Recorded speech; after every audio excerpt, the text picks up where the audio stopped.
Hello everyone, welcome back to Magnet Brains. मैं हूं स्वाति, आपकी इंग्लिश एजुकेटर, और यहाँ पे क्लास 6 से लेके क्लास 8 की पूरी टीम आपके सामने है। योर ऑल फेवरेट टीचर्स जो कि पूरा कंटेंट रेडी कर चुके हैं। अब आपके लिए क्या है इम्पॉर्टेंट? आपके लिए इम्पॉर्टेंट है इन सारे वीडियोस को देखना। सारे सब्जेक्ट के सारे वीडियोस अवेलेबल हैं।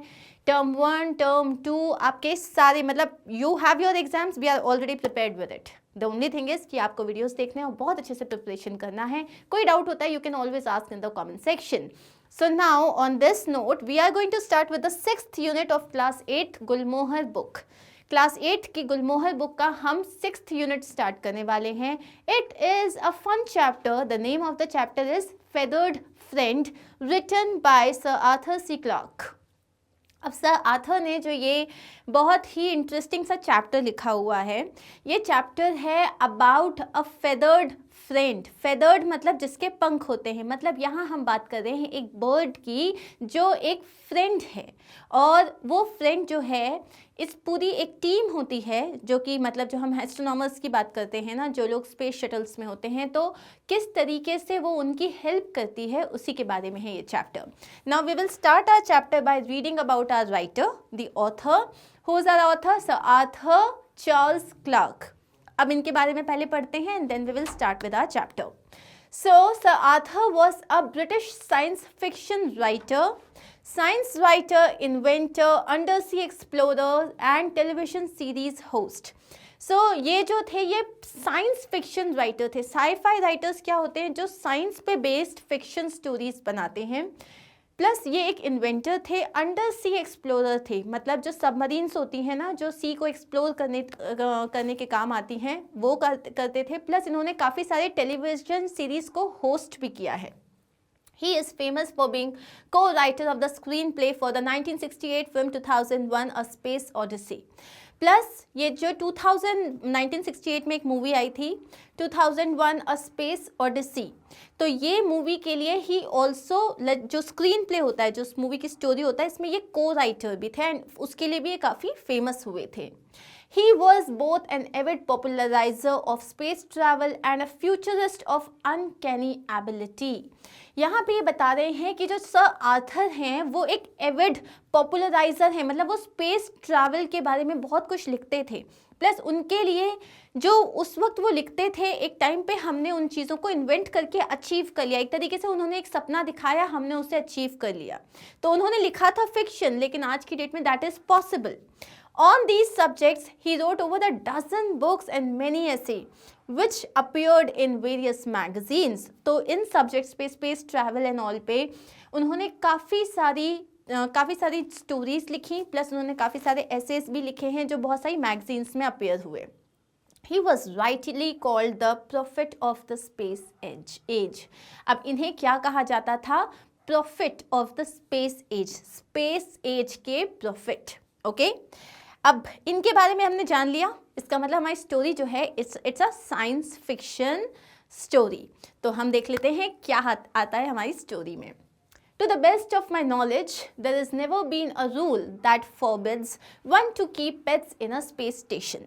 So, जितना तक मुझे पता है, to the best of my knowledge का मतलब होता है जहाँ तक मुझे पता है, there has never been a rule, ऐसा कोई रूल नहीं है कि स्पेस स्टेशन में आप किसी पेट को नहीं लेके जा सकते। कोई कभी लेके नहीं जाता, लेकिन ऐसा कोई रूल नहीं है। No one ever thought it was necessary and even had such a rule, and even if such a rule had existed, I am quite certain that Sven Olsen would have ignored it. तो अब यहाँ पे जो हमारे writer हैं वो क्या बोल रहे हैं, जो बेसिकली जो नरेटर हैं वो ये कह रहे हैं कि ऐसा तो कोई रूल है नहीं कि आप स्पेस स्टेशन में पेट एनिमल्स को नहीं लेके जा सकते। और मेरे हिसाब से अगर ऐसा कोई रूल होता भी तो भी स्वेन जो है उस रूल को नहीं मानता एंड उसको इग्नोर कर देता। With a name like that, you will picture Sven at once as a 6'6" Nordic giant built like a bull and with a voice to match. तो अब जैसे तुम्हें नाम पता चल रहा है इसका स्वेन, तो स्वेन नाम सुनते ही तुम्हें लगा होगा कि एकदम जो है ना 6 feet tall कोई बहुत ही जाइंट नॉर्डिक जाइंट है। नॉर्डिक जाइंट मतलब क्या है? The Nordic people from the northern European countries like Denmark, Finland, Iceland and Norway are generally thought to be tall, bony and light haired. तो जितने भी ये नॉर्दर्न यूरोपियन के जो लोग होते हैं ना, उनको माना जाता है कि उनकी हाइट बहुत अच्छी होती है, लाइट कलर्ड हेयर होते हैं और दे आर वेरी फिजिकली, मतलब बोनी होते हैं वो, मतलब लाइट होते हैं वो लोग, बोनी। तो इसमें जैसे ही आपने स्वेन का नाम सुना तो आपको लगा कि ऐसा ही कुछ होगा, जिसकी एकदम बुल की तरह बॉडी होगी और उसकी वॉइस भी जो है ना काफ़ी भारी होगी। Had this been so, his chances of getting a job in space would have been very slim. लेकिन अगर ऐसा होता तो स्पेस में उसका जॉब उसको शायद नहीं मिल पाता। Would have been very slim मतलब बहुत कम चांसेस होते। क्यों? क्योंकि स्पेस में ऐसे लोग चाहिए होते हैं जो स्ट्रॉन्ग हों लेकिन लाइट वेटेड हों। Actually, he was a wiry little fellow like most of the early spacers. Wiry का मतलब होता है thin but strong. So he was a thin little fellow जो कि early spacers की तरह जो था, मतलब बाकी जैसे spacers होते थे उन्हीं की तरह हुआ करता था. He was not a giant or Nordic. Next is Sven was one of our best construction man. Sven जो था हमारा एक बहुत ही बेहतरीन कंस्ट्रक्शन मैन था। मतलब जब स्पेस स्टेशन जो होता है वहाँ पे, जब आप स्पेस में भी होते हो तो वहाँ पे भी यू नीड पीपल कि कहीं कंस्ट्रक्शन में कहीं कोई प्रॉब्लम हो गई तो उसको तुरंत सही करने के लिए। He excelled at the tricky and specialized work of collecting girders as they floated around, making them do the slow motion 3-dimensional ballet that would get them into their right positions. So he excelled at the tricky and specialized work. तो यहाँ पे वो उसको महारत हासिल थी, मतलब उसको बहुत ही ज़्यादा अच्छा काम करता था जो एक ट्रिकी काम था। और वो ट्रिकी काम क्या था? जो गर्डर्स होते हैं, long thick pieces of metal that are used in construction. तो बड़े बड़े ना मेटल के पीसेस होते हैं। अब इन मेटल के पीसेस जो होते हैं, अब स्पेस में देयर इज नो ग्रेविटी, तो क्या होता है, ये सारे जो मेटल के जो पीसेस होते हैं ये हवा में फ्लोट करते हैं। तो इनको अगर सही तरीके से, मान लो when they are floating around और कोई खिसक गया है या सही तरीके से उसको लगाना है, तो that is a very tricky job और उसके लिए बहुत ही स्पेशलाइज्ड पर्सन चाहिए होता है। सो यहाँ पे क्या बोला है, और इस काम में वो एक्सेल करता था, मतलब he was really good at that work. मतलब वो उनको पूरा लेके स्लो मोशन में, स्लो मोशन क्यों? क्योंकि आप उस वक्त विदाउट ग्रेविटी हो, you are in a way flying, so आपको उसको अरेंज करना है। और उसमें बोला है कि 3-dimensional बैले होता था। Ballet is what? It's a form of dance. तो वो जो है उनके साथ एकदम जो है उनको सिंक्रोनाइज करके रख देता था।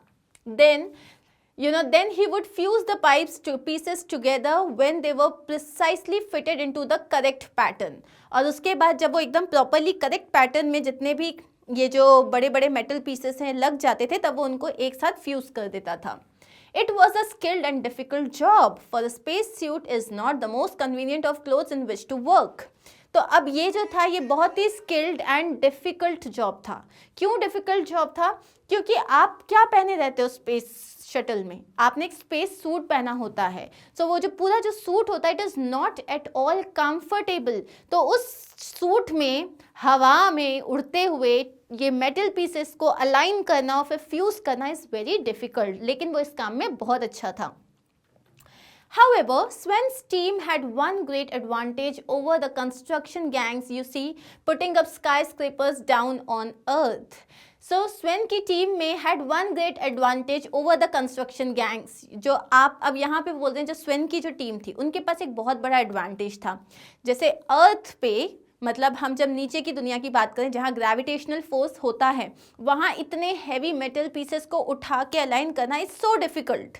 लेकिन इनके पास क्या था? They could step back and admire their work without being abruptly parted from it by gravity. मतलब उन्होंने कुछ भी लगा के वो बस थोड़ा सा पीछे होकर देख सकते हैं, हाँ सही से लगा है या नहीं लगा है। क्यों? क्योंकि there is no gravitational force. So Sven की टीम के पास ये जो था एडवांटेज था, लेकिन क्योंकि अर्थ में ग्रेविटेशनल फोर्स होता है तो इतने हैवी मटेरियल को लगा के अलाइन करके आप तुरंत स्टेप बैक करके देख नहीं सकते। It is a big process. Don't ask me why Sven wanted, just a second. Okay, so here we have don't ask me why Sven wanted a pet. अब मुझसे ये मत पूछो, जो हमारे नरेटर हैं वो ये कह रहे हैं कि मुझसे ये मत पूछना कि स्वेन को एक पेट क्यों चाहिए था और why he chose the one he did. या वो अपने साथ वो पेट क्यों लेके आया जिसको वो लेके आया था। I am not a psychologist, but I must admit that his selection was very sensible. अब मैं साइकोलॉजिस्ट तो नहीं हूँ, लेकिन मुझे मानना पड़ेगा कि उसने जो पेट का सिलेक्शन किया वो एकदम सेंसिबल था। Claribel weighed practically nothing. Her food requirements were tiny and she was not worried as most animals would have been by the absence of gravity.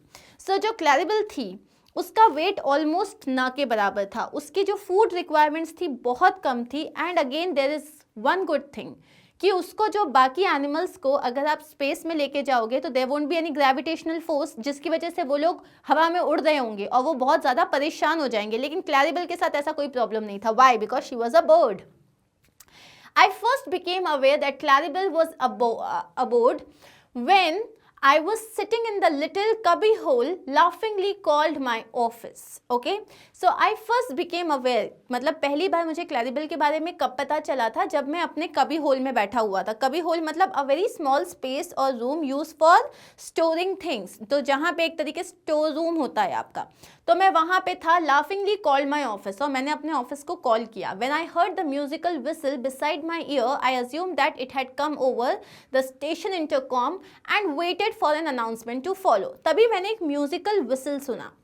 अब म्यूजिकल विसल जैसे ही आया तो मुझे लगा जैसे इंटरकॉम होता है, फ़ोन होता है, तो मुझे लगा स्टेशन इंटरकॉम बजा होगा और अभी जो है वो लोग शायद कोई अनाउंसमेंट होने वाला होगा। जैसे आपके स्कूल में भी होता होगा कि नीचे से प्रिंसिपल का कोई अनाउंसमेंट होता है तो जो लाउड स्पीकर्स होते हैं उसमें आवाज़ आ जाती है, तो उनको लगा ये विसल आई है, इसके बाद अनाउंसमेंट होने वाला होगा।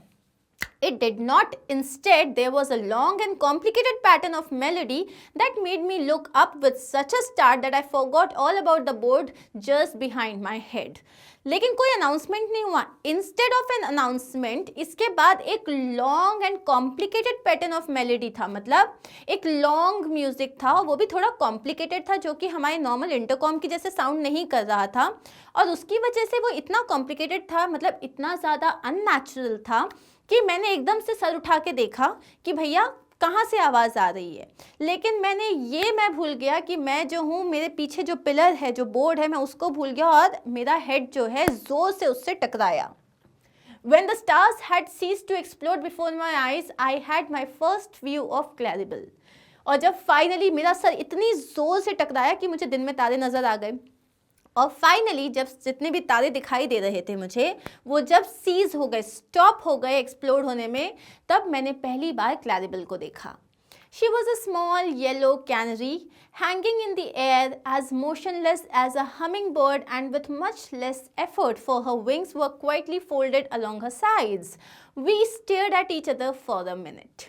पहली बार मैंने क्लैरिबल को देखा। वो एक स्मॉल येलो कैनरी बर्ड थी। कैनरी बर्ड बहुत छोटी सी बर्ड होती है येलो कलर की, और वो हवा में जो है हैंग कर रही थी। Now it's a bird, birds are made to fly, मतलब बर्ड्स उड़ने के लिए ही होते हैं। तो नाउ वो उड़ रही थी but without flapping her wings. क्यों? क्योंकि अब उसे मेहनत भी नहीं करनी थी और फिर भी वो हवा में जो थी it was hanging and it was motionless as a hummingbird. बिल्कुल हिल नहीं रही थी, बिल्कुल उसको एफर्ट्स नहीं लग रहे थे, उसके विंग्स क्वाइटली फोल्डेड थे और ये दोनों एक दूसरे को ऑलमोस्ट 1 मिनट के लिए देखते गए। Before I had recovered my wits, she did a kind of backward loop I'm sure no earthbound canary had ever managed. Before I had recovered my wits, मतलब before I became calm again after a surprise and thought about what to do next. अचानक से मेरे space shuttle में मैंने एक bird देखी थी। सो इससे पहले कि मुझे फील होता कि oh my God what is it, कहाँ से आई और मैं क्या करूँ, उसने मुझे एक बैकवर्ड लूप करके दिखाया, मतलब उसने जो है मुझे उल्टा जंप करके दिखाया, जो आई एम श्योर कि अर्थ पे कोई भी कैनरी बर्ड ऐसा नहीं कर सकती। Then she departed with a few unheard flicks, और उसके बाद वो वहाँ से चली गई with a few unheard flicks, मतलब बिना कोई जल्दीबाजी के घूमते घामते वो वहाँ से चली गई। It was quite obvious that she had already learned how to operate in the absence of gravity. अब उसको देख के ये तो समझ में आ रहा था that this is not the first day or first hour कि वो स्पेस शटल में है। क्यों?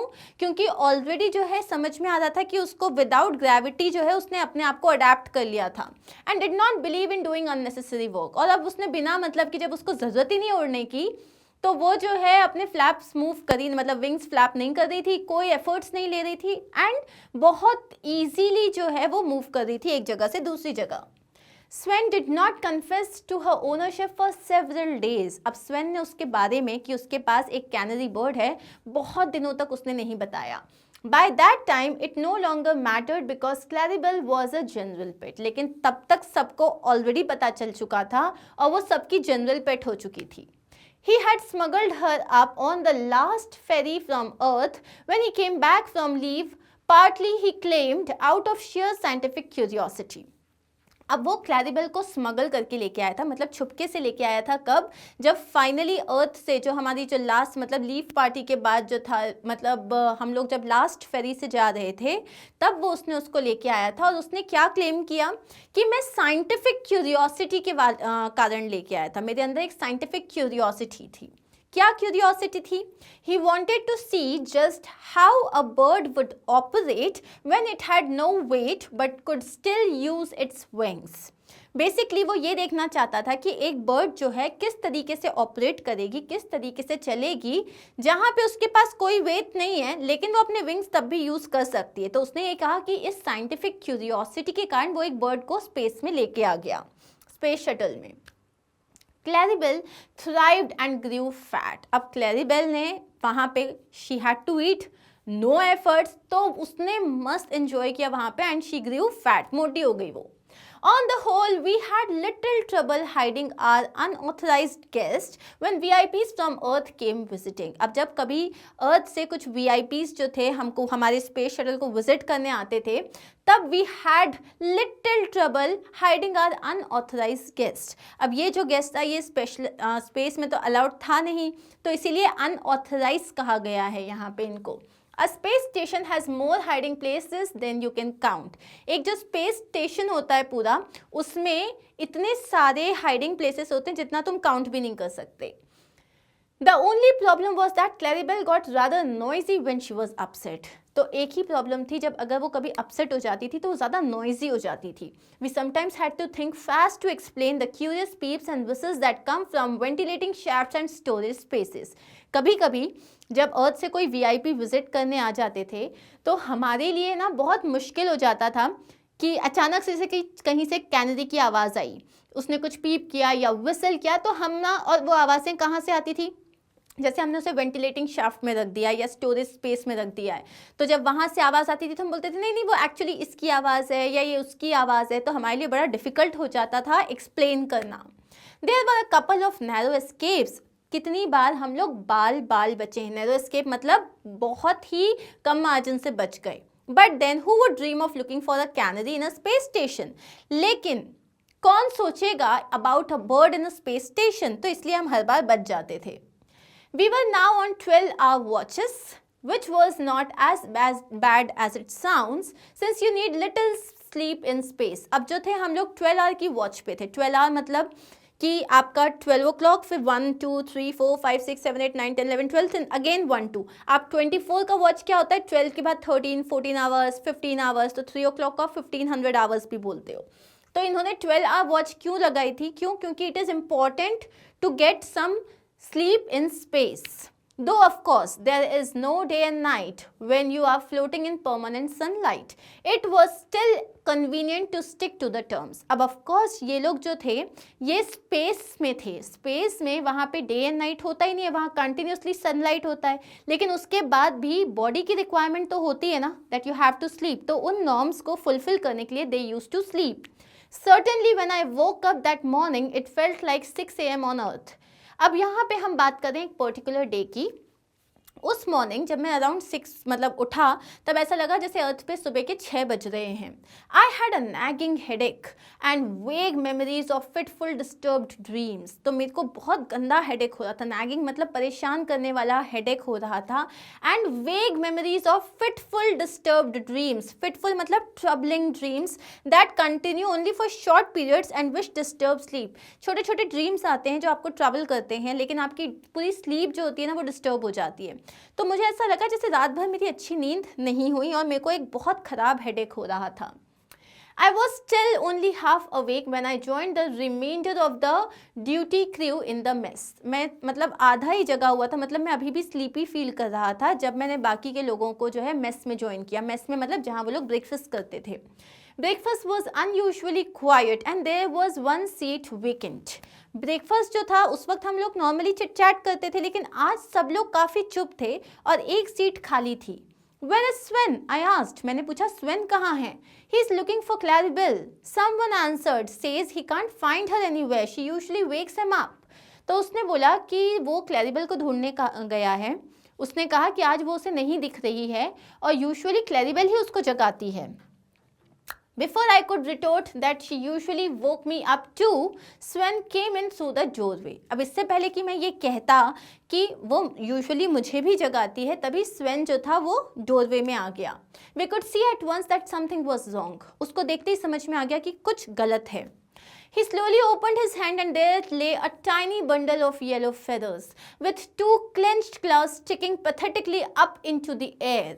So ही स्लोली ओपनड हिज हैंड. जैसे उसने अपना ऐसे हाथ ओपन किया तो उसके अंदर कौन थी? कैनरी बर्ड थी, जो कि अनकॉन्शियस थी.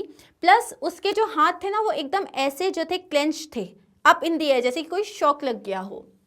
What happened? We asked, all equally distressed. हम सब ने परेशान होकर पूछा क्या हुआ? I don't know. स्वेन ने बहुत दुखी होकर कहा. I just found her like this. मैंने इसको ऐसे ही just find किया. Let's have a look at her, said Doc Duncan, a cook, doctor, dietitian. So जो डॉग डंकन था वो हमारा कुक भी था, हमारा डॉक्टर भी था, हमारा डाइटिशियन भी था. तो उसने बोला एक बार देखते हैं इसे क्या हुआ है. We all waited in hushed silence while he held Claribel against his ear in an attempt to detect any heartbeat. तो हम लोग सब जो थे एकदम साइलेंटली उसे देख रहे थे. उसने क्लैरिबल को अपने हाथ में लिया, उसे अपने कान के पास रखा ये सुनने के लिए कि उसकी हार्ट बीट जो है उसको सुनाई दे रही है या नहीं. Presently he shook his head. I can't hear anything, but that doesn't prove she is dead. उसने बोला कि मुझे कुछ सुनाई नहीं दे रहा, but इसका मतलब ये नहीं है that she is dead. I have never listened to a canary's heart, he added rather apologetically. उसने एकदम एक तरीके से माफ़ी मांगते हुए कहा कि मैंने कभी किसी बर्ड का हार्ट बीट ऐसे सुना नहीं है, so I have no idea about it.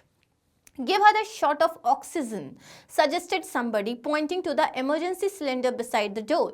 फिर किसी ने कहा इसको जो है ऑक्सीजन का शॉट दो. वहाँ पे पीछे ही जो एक इमरजेंसी सिलेंडर था ऑक्सीजन का, तो उसने बोला इसको एक ऑक्सीजन का शॉट दो. Everyone agreed that this was an excellent idea. सब ने बोला हाँ ये बिल्कुल एक अच्छा आइडिया है. Claribel was tucked into a face mask that was large enough to serve as a complete oxygen tent for her. तो नॉर्मल जो ऑक्सीजन मास्क होते हैं जब उसको क्लैरिबल पे लगाया तो वो उसको पूरा का पूरा ही कवर हो गई वो उससे. To her delighted surprise, she revived at once, beaming broadly. Sven removed the mask and she hopped onto his finger. और जैसे ही ऑक्सीजन का शॉट लगा तो वो एकदम से जो है वापस जो है कॉन्शियस हो गई और एकदम बीमिंग ब्रॉडली वो एकदम उचक के जो है स्वेन की फिंगर पे जाके बैठ गई. She a series of sharp trills then promptly kneeled over again. She gave a series of sharp trills. मतलब उसने जो है थोड़ी बहुत आवाज़ें निकाली. sharp trills मतलब short high pitch repeated sounds निकाले. उसके बाद वो वापस जो थी unconscious हो गई. I don't get it, lamented Sven. Lamented मतलब क्या होता है? उसने एकदम जो है sadness के साथ क्या कहा, मुझे समझ नहीं आ रहा क्या हुआ है. What's wrong with her? She has never done this before. इसको हुआ क्या है? उसने अभी कभी ऐसा रिएक्ट तो किया नहीं है. For the last few minutes, something had been tugging at my memory.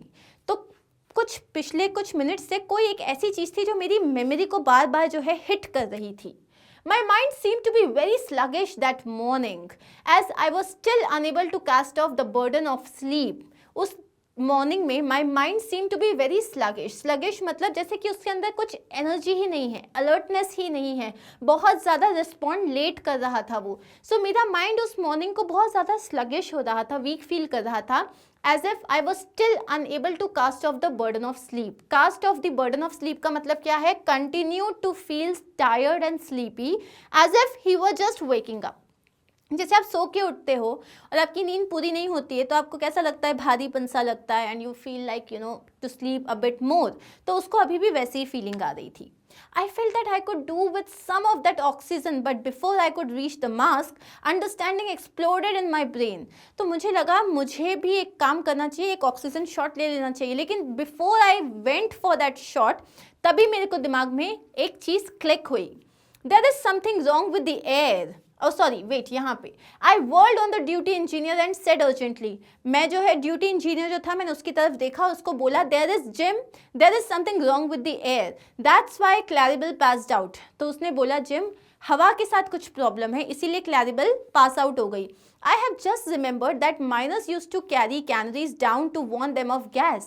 अभी मुझे याद आया जो माइनर्स होते हैं, जो अंडरग्राउंड में जो है खुदाई करते हैं, माइन करते हैं, जैसे कोल माइंस हुए या गोल्ड माइंस हुए, वो लोग अपने साथ कैनरी बर्ड्स को लेके जाते थे, बिकॉज कैनरी बर्ड्स जो होती हैं वो उनको बता देती थी कि जैसे मतलब थोड़ा भी हवा में कोई चेंजेस आते थे, गैस लीक हुई है या एयर प्रेशर में कोई भी दिक्कत होती है, तो कैनरी बर्ड्स जो होती हैं वो उनसे बहुत ज़्यादा सेंसिटिव होती है, उनके अगर वो अनकॉन्शियस हो गई तो समझ में आ जाता था कि हवा में कोई प्रॉब्लम है। नॉनसेंस सेड जिम, जिम ने कहा ऐसा बिल्कुल कुछ भी नहीं है। The alarms would have gone off, we have got 2 circuits operating independently. उसने बोला नहीं, एयर के साथ कहीं कोई प्रॉब्लम नहीं है, ये तो एकदम नॉनसेंस बात है, हमारे पास 2 अलार्म्स हैं और दोनों जो हैं वी हैव गॉट 2 सर्किट्स जो इंडिपेंडेंटली ऑपरेट कर रहे हैं। The second alarm circuit isn't connected up yet, his assistant reminded him। तो उसके असिस्टेंट ने बोला कि सेकेंड जो सर्किट है वो अभी तक कनेक्टेड नहीं है। That shook Jim. He left without a word while we stood arguing and passing the oxygen bottle around। तो जिम को जैसे ही उसने बोला कि यार जो सेकंड वाला सर्किट है वो अभी तक जो है कनेक्टेड नहीं है, वो अलार्म जो है अभी तक कनेक्टेड नहीं है, जिम बिना कुछ बोले तुरंत गया और बाकी लोग तब तक क्या है ऑक्सीजन की जो शॉट्स हैं वो ले रहे थे। He came back 10 minutes later with a sheepish expression। 10 minute बाद जो है वो एक जो है embarrassment के साथ आया। It was one of those accidents that couldn't possibly happen। So उनके स्पेस स्टेशन में एक ऐसा एक्सीडेंट हुआ, मतलब एक ऐसा इंसिडेंट हुआ जो यूजुअली नहीं होता। We have had one of our rare eclipses by the Earth's shadow that night। Part of the air purifier had frozen up and the single alarm in the circuit had failed to go off। We have had one of our rare eclipses by the Earth's shadow that night। तो उस रात को ग्रहण था, मतलब एक eclipse था और उसमें क्या हुआ, इनका जो एयर प्योरीफायर था वो फ्रोज हो गया, मतलब जम गया वो, और उसकी वजह से एक ही अलार्म था क्योंकि दूसरा तो कनेक्टेड नहीं था, तो वो जो एक अलार्म था वो बजा ही नहीं। $500,000 worth of chemical and electronic engineering had let us down completely. $500,000 मतलब अराउंड लाइक यू नो $500,000 जितना वर्थ है वो, लाखों रुपए का ये जो अलार्म था जिसने पूरी केमिकल और इलेक्ट्रॉनिक इंजीनियरिंग जो है उसके जो मतलब बेस्ट तरीके से जो डिवाइस है उसको क्रिएट किया गया था, उसने इनको पूरी तरीके से लेट डाउन कर दिया था बिकॉज अलार्म बजा ही नहीं। Without Claribel we should soon have been slightly dead. अगर क्लैरिबल नहीं होती तो इनको पता ही नहीं चलता कि एयर में कुछ प्रॉब्लम है और थोड़ी देर में सबके सब जो थे वो मर जाते। So now if you visit any space station, don't be surprised if you hear an inexplicable snatch of bird song। तो अब आप कभी भी अगर किसी स्पेस स्टेशन में गए और अगर वहाँ पे आपको जो है inexplicable snatch of bird sound, मतलब ऐसी बर्ड की आवाज़ है जो एक्सप्लेन आप नहीं कर सको, तो don't be surprised, there is no need to be alarmed. एकदम ऐसा मत सोचना कि ओ माय गॉड ये क्या हो गया। On the contrary, in fact, it will mean that you are being doubly safeguarded at practically no extra expense। तो अगर आपको ऐसी कोई कैनरी बर्ड की आवाज़ आई तो आप अलार्म मत होना। क्यों? क्योंकि प्रैक्टिकली इट विल मीन कि आप डबली सेफ गार्डेड हो, मतलब अलार्म के अलावा आपके पास एक और अलार्म है, नेचुरल अलार्म है जो डेफिनेटली जो है it will not fail and that too at no expense, कोई एक्स्ट्रा एक्सपेंस भी नहीं देना पड़ेगा।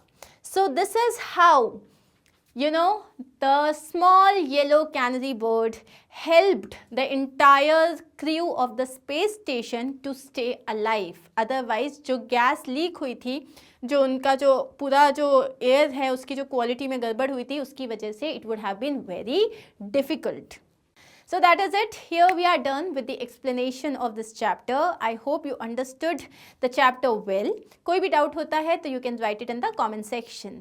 And now where do you find all our videos? You can find all our videos of course on YouTube. लेकिन उसके अलावा you can also visit our website which is magnetbrains.com. यहाँ पे जाके आपको क्या करना है?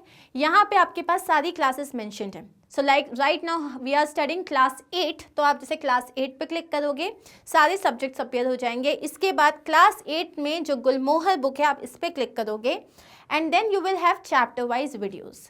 अब if you wish to study chapter like first unit और सेकेंड यूनिट और थर्ड यूनिट और एनी पोम, तो आपको बस उस पर क्लिक करना है.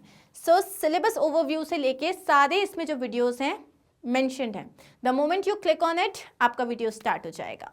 Thank you so much once again for watching the video. I hope you enjoyed and do not forget to like, share and subscribe. Take care. Bye.